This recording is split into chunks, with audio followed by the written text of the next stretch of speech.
Hi! Kamusta kamo tanan? Ang ngalan ko si Adrian. Mastoryahanay naman kita parte sa pahamot. Ini nga pahamot nga luyag ko istorya sa inyo subong tawag siya Kaed. No? Iyan siya ni Latafa.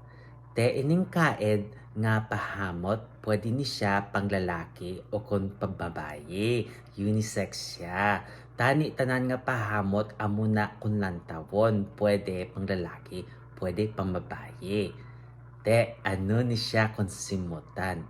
Balik ka klase ni sa iya, no? Kanami gini sa iya kay masimutan mo ang paha kag kahoy kag agar wood nga madalom, no? Ka very klase nga hamot na.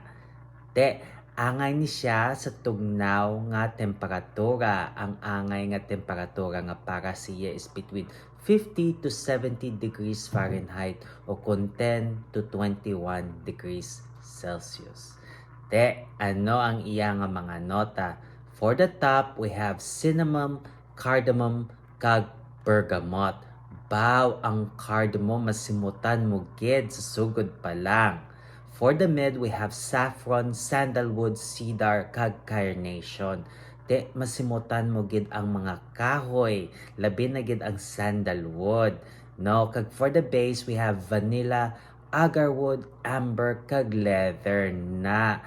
Ang leather, ang paha, masimutan mo gid siya upod sing agarwood. Ang agarwood, amo na siyang wood, amo na siyang gahatag sing pagkadalom nga hamo. Tapos gintimplahan pagid sing vanilla para maghumok siya.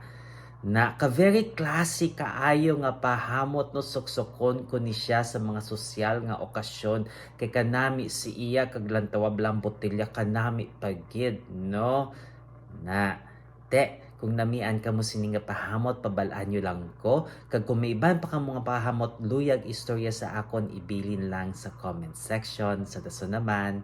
Bye bye.